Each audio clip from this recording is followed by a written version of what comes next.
Welcome back to Runnerverse. I'm Andrew, and today I'm playing Bugwood. So this is a game I designed, which is part of the Community Anthology, one from the Game Crafter. Last week I put up a video where I played through Diceville Heroes, which is a different game that I designed that is in the Community Anthology.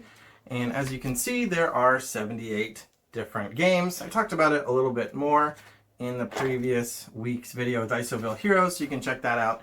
But this is available for purchase, not from me, but from the Game Crafter, and it is currently on sale for a couple more days as this video goes live. It ends January 15th, 2023 is the end of the New Year's sale, although maybe they'll run more sales in the future. So anyway, I'm just going to do a playthrough. This book comes with all of the components you'll need to play any of the games that are in the book.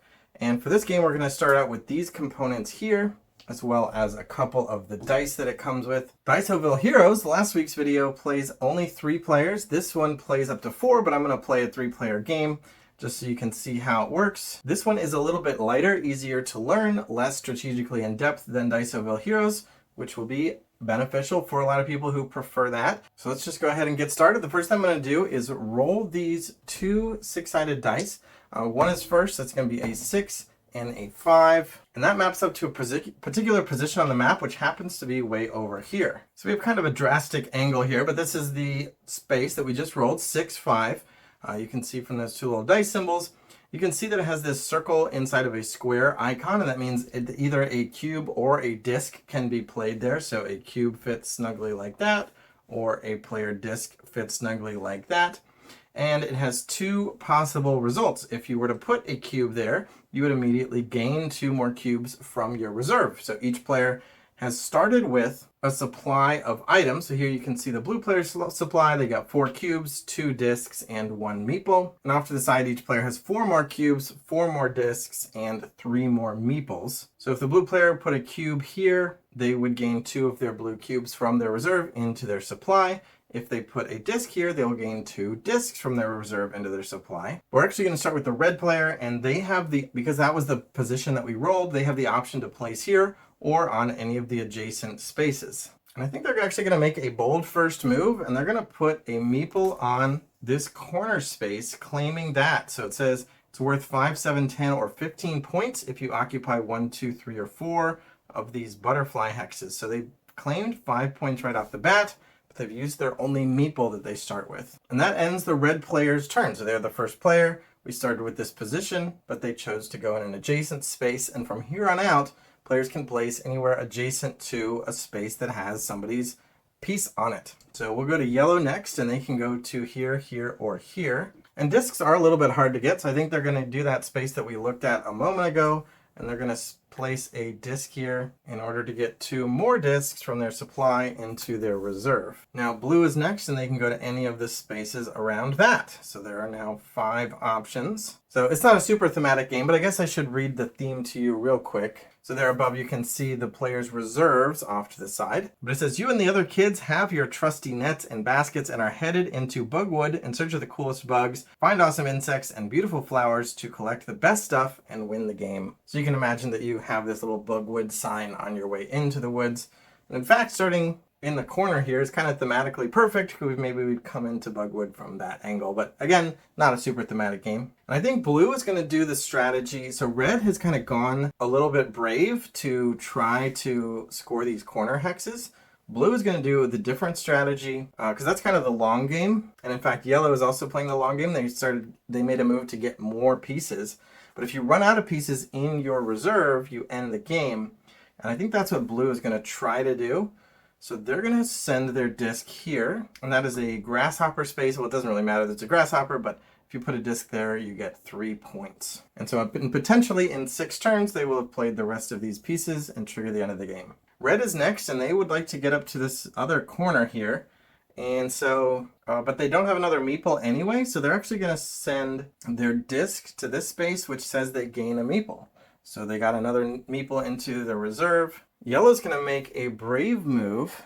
Well, it's not too brave, but it is random and powerful. They're going to place their disc here, and that says to roll 2d6 and activate the square hex from your reserve times 2. So they're going to do that twice. So let's bring the dice onto the screen, and they're going to roll 3, 3. which is right here, and that space says to gain 2 more cubes, so yellow's supply is building up. And I have to be careful not to bump anything on the board, so let's do it this way. I'm gonna roll 2, 5, if you can see that, which is right here, and gets yellow 2 more cubes, which is actually all of their cubes from reserve, so they can't get any more cubes.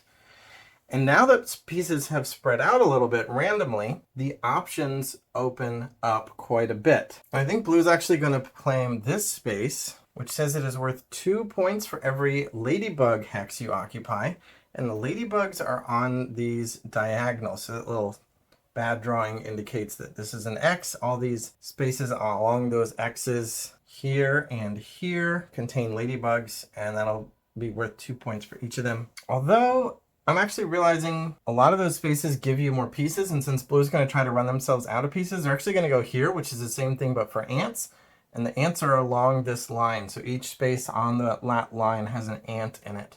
So they're going to get 2 points for each of those spaces they occupy. Red still wants a butterfly. I think they're going to spend their last disc right here, and that's going to be worth 1d6 VP at the end of the game. But they're trying to make sure that things move toward this space. Yellow has a lot of pieces, but they need to make sure they get some points. They're going to go here, which is 1 point with the cube. Blue now wants ants, but they also want to end the game. So they're going to go over here, which is worth 1 point. Actually, maybe they'll spend their disc and get 1d6 points. Red is going to place here, which lets them get a disc from their supply, or the reserve rather. Yellow is working toward unlocking this space. It gives them 1 point for each of that particular flower hex that they occupy. And you can see that flower there is on this space, but not on that space. And they also have it over here, here, and here already, which is more of a coincidence, not even planned.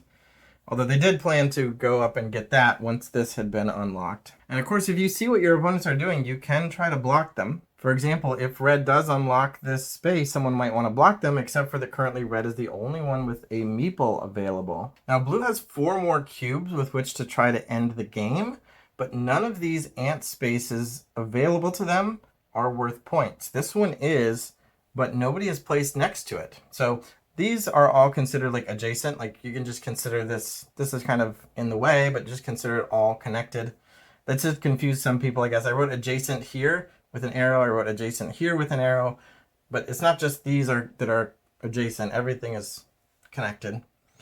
So this is next to this, but nobody's gone here or here or here or here or here or here for them to be able to go here. Do they claim another ant space but give themselves more pieces, which is good? That's what yellow is doing, except for that it does make the game slow down. Or do they just not worry about ants necessarily and just make sure they keep pushing toward the end of the game? For the sake of showing a variety of strategies, let's have them keep trying to end the game. So they're just going to go here for 1 point. Red is going to send their disc here. It's blocking another point space from blue, and it is unlocking this next butterfly space for themselves. Nobody else can take it because they don't have meeples. Somebody could have tried to get a meeple to threaten that. Again, that's some of the interpersonal play. Like if you saw that red was 2 moves away from unlocking that or getting it, you could make a move to get a meeple ready. For example, a disc here would unlock a meeple for yellow, but nobody did. Yellow's going to try to block off some of the points from blue so that they can't necessarily end the game. They're going to take this spot with their disc. There is 1 space now for blue where they could get a point, which is here, but that unlocks a 3rd butterfly space for red, although they don't necessarily have the meeples for it yet. I think they're going to take it and hope that they can get the game ended before red can unlock another meeple and then get a 3rd butterfly. Of course, red is going to claim. It doesn't matter which one, probably. I think they'll do this one. Actually, this one placing here would unlock this space, which is another point space. So they're happy with that decision. Yellow's looking for more spaces with this flower, and they like the look of this one. So this is another one where you're going to roll 2d6 and activate with cubes. Oh, but you can't activate from your reserve if you don't have anything in your reserve. And they are out of cubes. So instead, yellow is actually going to spend a disc to go here and unlock a meeple. There is 1 space where blue can place for a point, thanks to yellow's move just now, which is right there for 1 point, and that is another ant space for their meeple. Yellow did not intend that. Now red just has 3 cubes, and a lot of the point spaces have been taken. A lot of the actions of cubes are either to get 2 more cubes or get 1 more disc.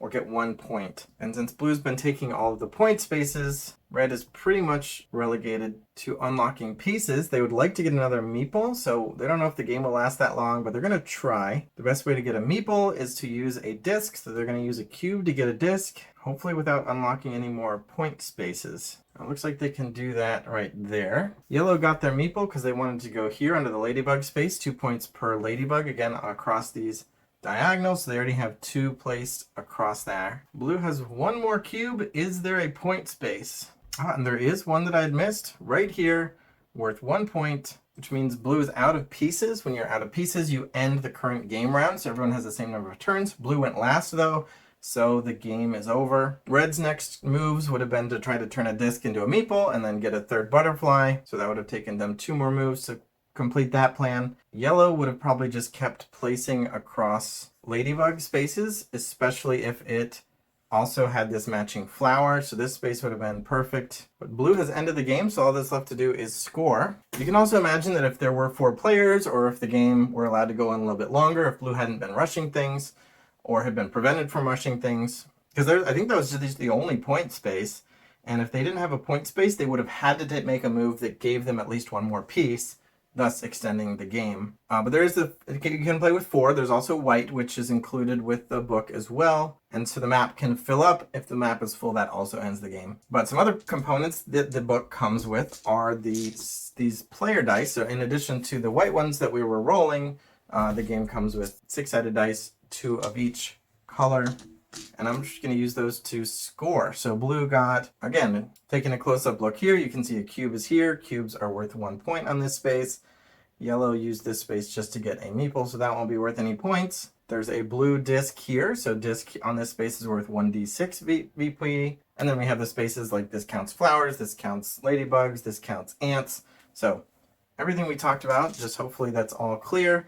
Blue's going to get 1, 2, 3, 4, 7, 8, and then this is 2 for each ant hex they occupy. This space itself doesn't have an ant in it, so 8, 10, 12. The ant on this space is hidden behind this peace symbol, but it is there. So 12 points, and I was just rushing. I wasn't actually counting along the way.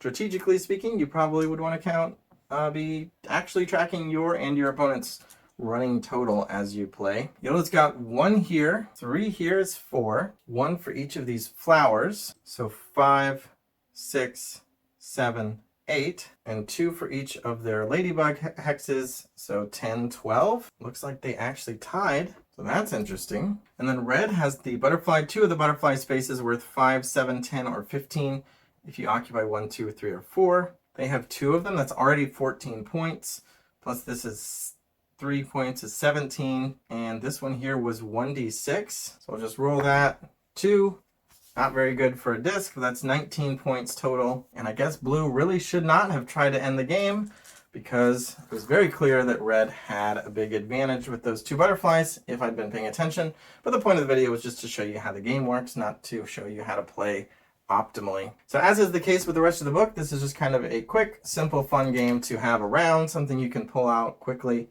on a road trip. Again, I'm not the one selling it. I just think it's a cool thing to have, and I do have a couple of games in there. So check out my Diceoville Heroes video if you haven't already. I did mention that I'd maybe make a print and play available for that game when I did that video, and I did make that print and play available. The link is in the description of that video.